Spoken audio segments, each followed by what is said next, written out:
All together, we can unite the world until the next time we see you. That was the final line of the live presentation from VK Masters Dir En Grey and their live concert broadcast from an empty arena in Japan on March 28th of 2020. And it was incredibly powerful, incredibly poignant, and just a very emotional and meaningful statement in a sentence. What is up, everyone? Welcome back. I'm Baldman. It's wonderful to see all of you again. And here's my review of the Dir En Grey, The World You Live In, live. Unfortunately, I did not catch it live due to the fact that it aired at, I think, 6 or 7 o'clock in the morning in Central Standard Time here in the US, and I just could not keep my eyes open that late. Matter of fact, I was falling asleep with the keyboard, attempting to watch some of the early parts of the first, 4 hours of their live stream at roughly 12 a.m., 1 a.m. my time. But good friend, longtime subscriber, Nadia, sent me the link, said, hey, hurry up and watch this so we can discuss it. And also I got the, you should probably do a video on it as well. And seeing the comments on the recent Dir En Grey full listen I did for Withering to Death certainly made me think that's a great idea. So while we're all stuck here in various stages of shelter in place, self-isolation, quarantine, and all that good stuff, while the whole COVID-19 insanity is going on all across the world and we're all affected by it, figure we cover this. And it's amazing to look at the title of the most recent Dir En Grey record, and the most recent single, by the way, and realize just how much meaning it actually has right now.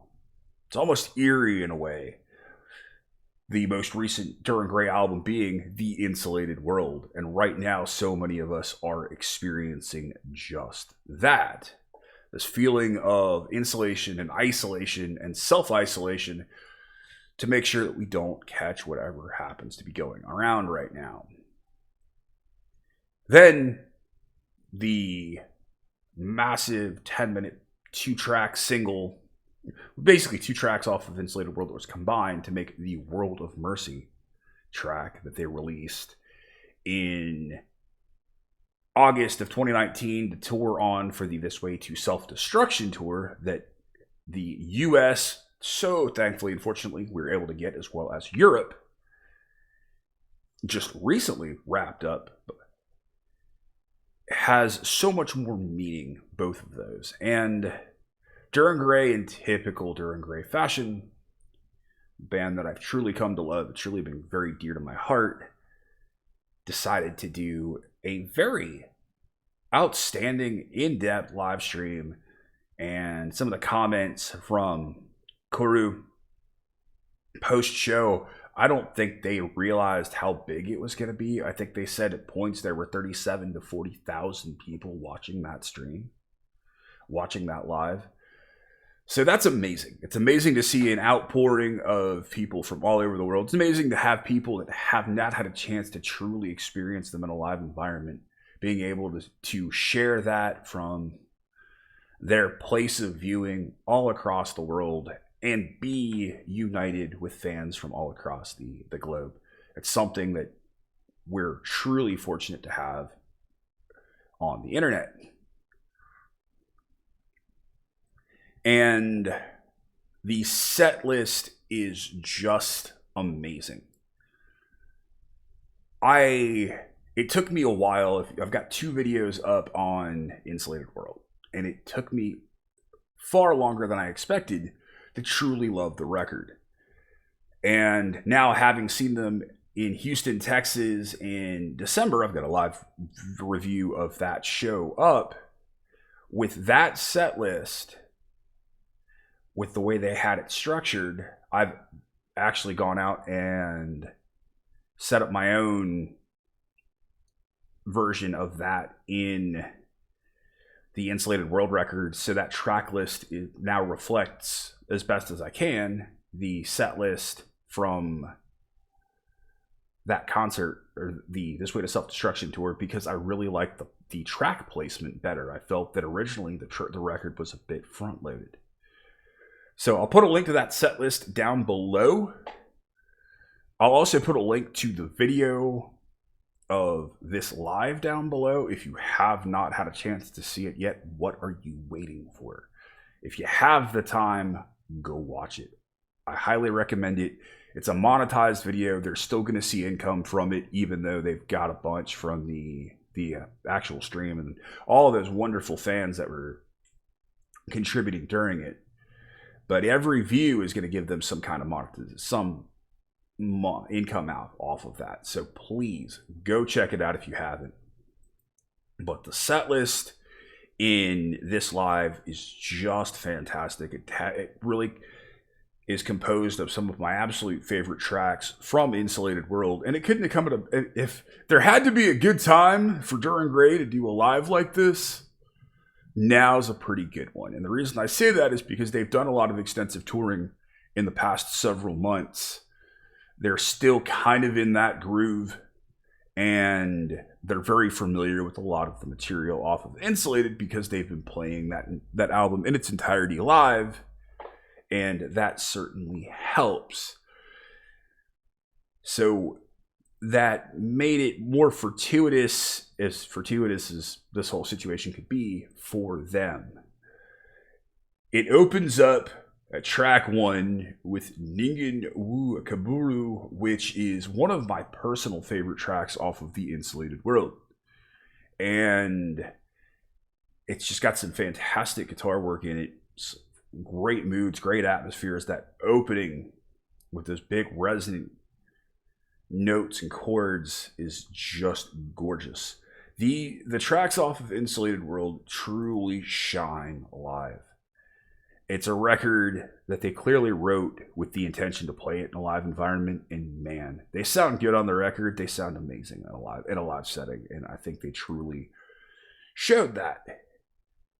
Shifted into Kimitsu to Hajimari. It's a track I like. I think it's really strong, and I think it works well coming off of Ningen Wo Kaburu, which is actually interesting because it, on the track listing for the record, it actually opens the record.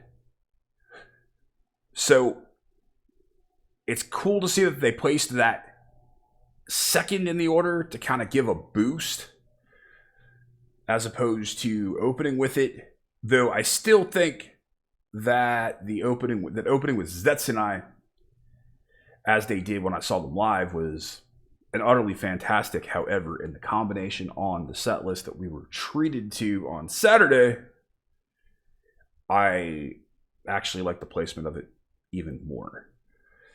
Track 3 to track 6 is my favorite part of this set list.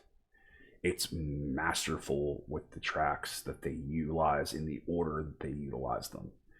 Starts up with Merciless Cult, which is another track that they did play live in the set list for the This Way to Self-Destruction tour, and it fit really well where it was when I saw them, but it fits incredibly well coming off of Kibitsu to Hajimari. And it seamlessly flows into another track from Withering Death in Saku, which is another track that I absolutely adore. I think it's one of my favorite tracks on Withering, as well as Merciless Cult, The Final, and God, there's a couple more. I'm still growing my familiarity with the record, considering I just did the video last week. But Saku into Zetsuentai is such a great combination. You come off that a little bit, you get those haunting, piercing chords, and the way the opening to Zetsuentai and how that builds, it really allows the listener to kind of come down just to get ratcheted back up and bludgeoned in some of the chorus parts to that track. And Zetsuentai into my absolute favorite track on Insulated World, into Aka. Aka it was a highlight when I got a chance to see them live in December. It's a highlight for me in this set. It just melds so many things that I love about Dir En Grey into a single track in a modern Dir En Grey context. And I think it's glorious. Love it, love it, love it.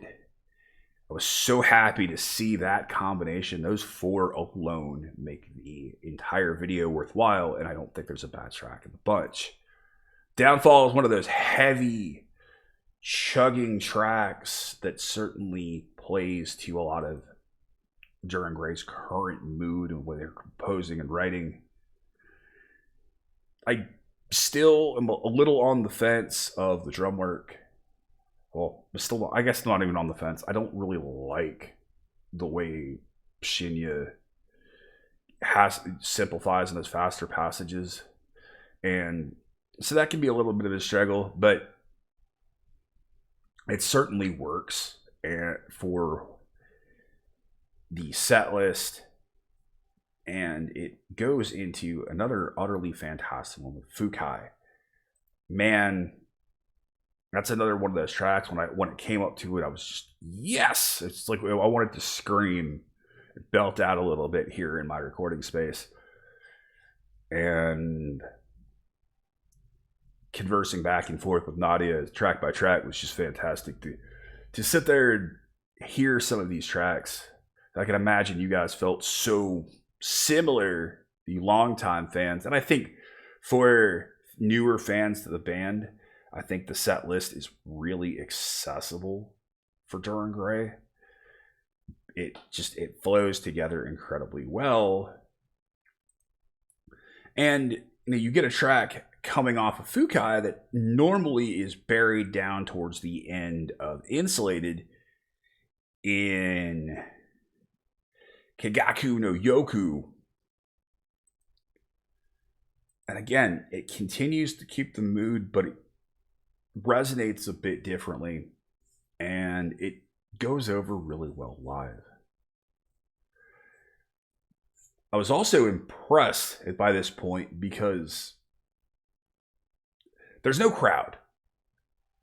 So Kyo is having to just gut this out. And also, unlike when I saw them live, there's no backing tracks. Live, they did utilize a bit more on the backing tracks. You could tell the backing tracks were there. And they certainly helped add a bit of depth to the sound. Of course, when I had a chance to see them at House of Blues in Houston, the sound guys were absolutely on top of their game. They sounded so phenomenal. I actually walked over to the sound guy afterwards and said, "Hey, you did an amazing job. Thank you." The sound guys here did a pretty good job too. I'll get into that here in a little bit. But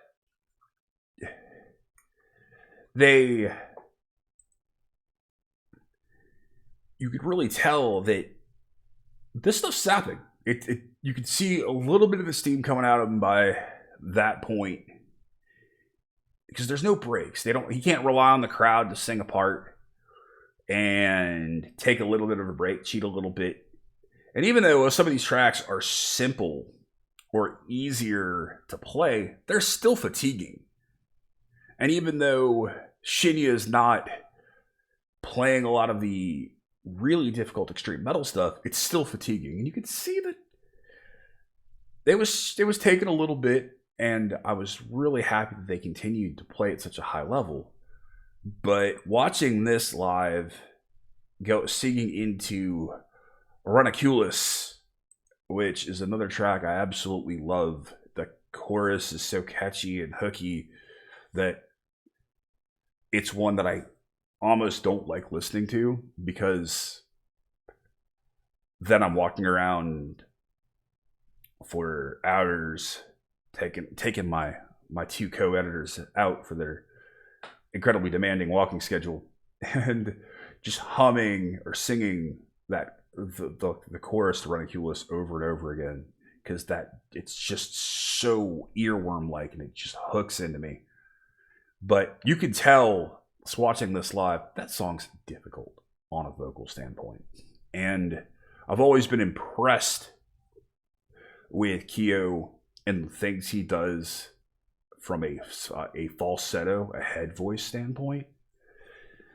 He's got a lot of range in that, and variation in his tone and his pitch.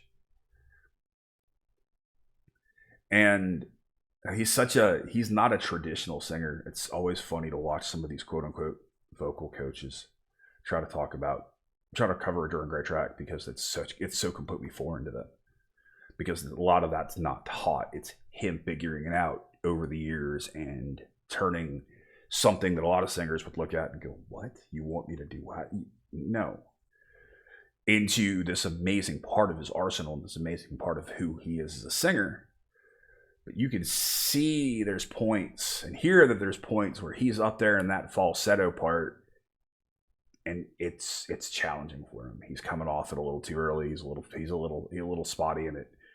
But at the same time, you could see that concentration, that focus, where he is just in that microphone giving every single little thing he has to everybody around the globe. And it's one of those points for me which just truly makes me respect and love the guy so much. Even with all the little things about it, man, it's a great performance of that track. I still think seeing the live performance that I had a chance to catch was a little better. But man, just to get that personal close up of him just in his stance up on his platform, and you can just hear the effort of him pushing through those pitch changes in his falsetto, in his head voice, was just incredible, man. I was on pins and needles for that. World of Mercy is a track that when I first covered it, I didn't like it, to be quite honest. And especially when it got compared by a lot of fans to stuff like Renkaku and Venushka. But the more I've listened to it, and even more importantly, when I saw it live, my opinion on it's changed dramatically. I think I can still tell that it was two tracks, and I can still tell where they meshed them together to make it work as a single track, because it really is kind of a song of two halves.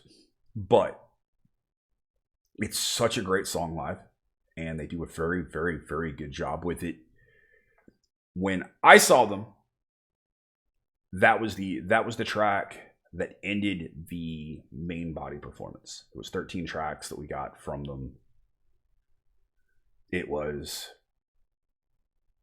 13 tracks? I think it was 13 or 14. I think it was 13. But that ended the main performance. And then they went out and came back for the encore.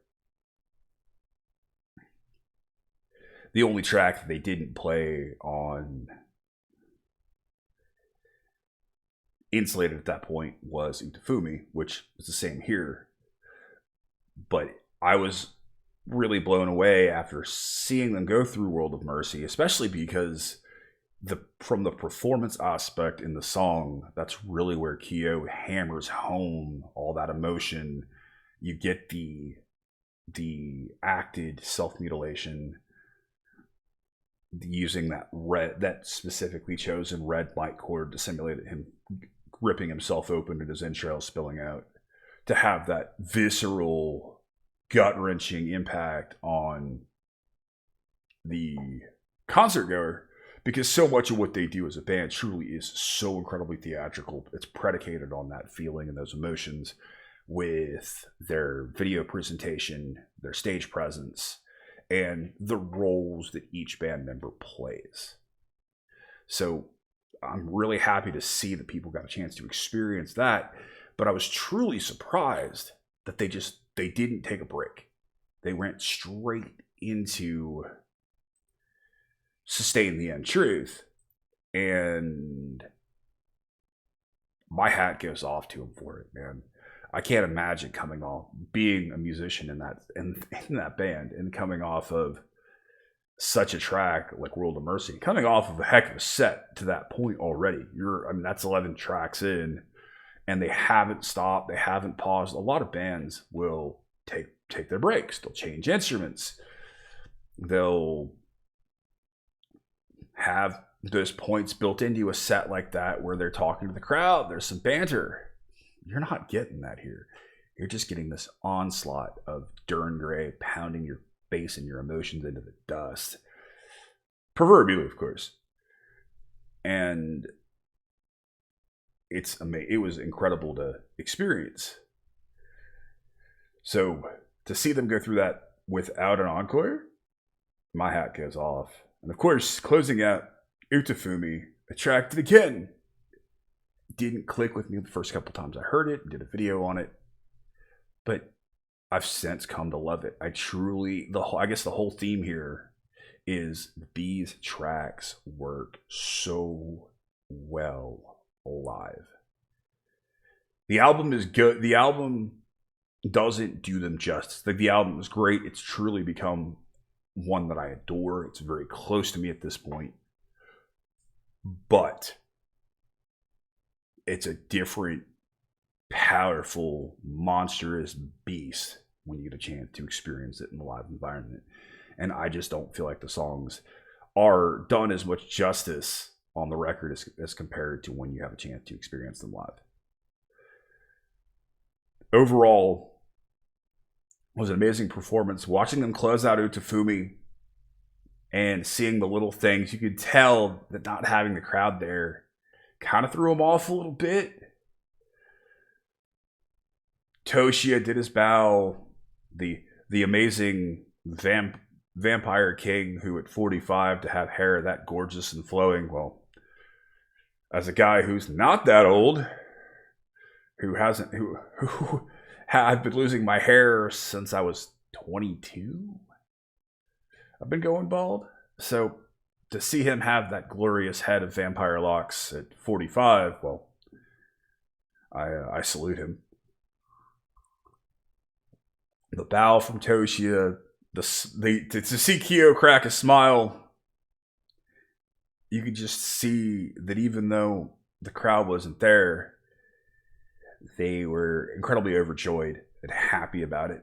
And my favorite moment of all, to be honest, was to see Kuru, who, when I saw them live, was really interactive after the show. He was throwing picks, he was hurling water bottles, he was leaning down towards fans that he could get to and reaching out and handing picks out to him. And his personality really comes out after the show. And to see him hand a pick to the cameraman right next to him put a smile on my face. The crew did a fantastic job. They had great shots. They had great movement shots. I do feel like I would have enjoyed seeing more of the guitar players, both Kuru and Dai. The camera clearly loved Kyo and clearly loved Toshiya. It's actually interesting to see him in sleeves, by the way. Normally he's strutting the cut off sleeveless jacket and strutting off the biceps of doom over there. But I would have liked to see that more. Mix wise, the guitars, I wish they had a bit more balls. I wish they were up a bit more. They were getting buried, and so from a mix standpoint, I think I would have liked to hear those guitars have a bit more oomph to them, and just if anything else, just to be up in the mix a touch. And I didn't like the kick drum tone. I felt like it was a bit flat. Well, I thought it was flat and kind of lifeless, and with especially being forward in the mix like it was, I found it a little distracting at points when Shinya kicks into a lot of those very prominent single kick snare blasts that he does through all of the fast parts. And because that's so repetitive and that's his go-to for faster stuff, I would have liked to have heard a better kick sound, and like to have it dialed down. I would have liked to have it dialed back a little bit and have that snare pushed up, because it was the entirety of his kit was very buried by the kick down. So those are the minor gripes I have from a mix standpoint. From a performance standpoint, I can't really say a whole lot. You know, Kyo has some misses, and quite honestly, there's very few singers out there in a live environment that aren't going to miss here and there. It's live. We're not on a record. We don't have post-production and fixes. And I'm so glad they didn't fix anything. They streamed it live. You got that full experience. There's no auto-tune. There's no slathering of processing and post like a lot of bands will do for lives. Certain bands whose names I won't mention with their quote-unquote official live videos that you can tell are clearly post-processed and ran through. You get all of those imperfections, and I think that makes this experience so good. It was truly a bearing of what that band is for the world in a live setting with no safety net. There's nothing to pop them up. Just their ability, just the songs with their visuals. And again, no discernible backing tracks having. And I've watched the full video a couple of times now. I think 3 or 4 since Saturday. So utterly enjoyed it. Every single bit of it. I think that they just did something so amazing for the fans. And again, the bit at the end, that last bit in English, all together we can unite the world until the next time we see you, I couldn't think of anything better. I hate to use the word perfect because I don't believe perfection exists, but I can't think of a better sentence, to capture what's going on. And I thank them wholeheartedly as a critic and as a fan for doing it, because I was fortunate to see them live. Some of you out there have been fortunate to see them live many times, but there's a lot of people out there that have never been able to have this experience. And they were not only were you able to have it, you were able to have it and share it with people around the world in real time. So amazing. Some other bands have done stuff as well. Psychostick, they streamed. They're a hilarious, very funny parody band. Ningen Isu did a live recently. I think Hailstorm did one. There's been several. Agent Orange, Code Orange. There have been quite a few, but so far this one surely stands out. I haven't had a chance to watch the Ningen Isu one yet. I certainly will. I might even do a review on it. But as much as I love them, I don't know nearly as much about them as I do about Dir En Grey, thanks to you guys. Hopefully, fingers crossed, we get something from the Gazette too. That would be fantastic. And on that front, expect a video from me in the next day or so once I figure out how all I want to set things up.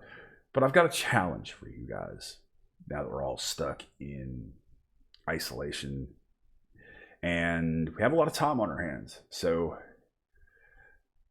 I'm going to put up a video. I may try to figure out if I can get some stuff to give away, but if I can't, I can't. But we should challenge ourselves to branch out into bands that we haven't had a chance to hear. I've been fortunate. I have this channel. I've covered hundreds and hundreds of bands and styles that I would have never gravitated towards otherwise. But we should challenge. I'm going to put together a list of records and challenge you guys to go out and listen to bands that you normally wouldn't like. There's, for some reason, I just can't wrap my head around it. There's this whole animosity between Dir En Grey and the Gazette, like there's some rivalry that personally I think is incredibly stupid. I think you could like both bands equally because they give you different things and do different things for you without being the best. Music shouldn't be a competition. It should be about enjoying it. So I'm going to put up a video with a bunch of records that I've come to love from you guys here on the channel, as well as some of my personal favorites, and challenge you to branch out and listen to things you might not listen to while you have the time to do it. Thank you guys. I love you. Truly, truly. I'm thinking of every single one of you out there, wherever you happen to be in the globe. I wish you the best in this current time period. I might try to get a stream going on the next couple of days. My voice is still a bit out of it from the allergies down here. So lots of tea, lots of honey, lots of rest in between videos. But I might try to stream for a little bit here and there just to see if I can get you guys some stuff to hang out with. Massive thank you to anyone who's working in the medical field right now, dealing with what you're dealing with. As a multi-tour combat veteran of both Iraq and Afghanistan, I understand what it's like. So thank you guys so much for what you do, what you're doing, and what you're enduring right now. Thank you to all of my law enforcement, military, veterans, and first responders around the globe. So many of you are making amazing sacrifices right now, and I want you to know how much I truly appreciate every single one of you. As always, guys, you have been awesome. I have been Baldman. I'll see you in the next one. Be excellent to each other and keep headbanging.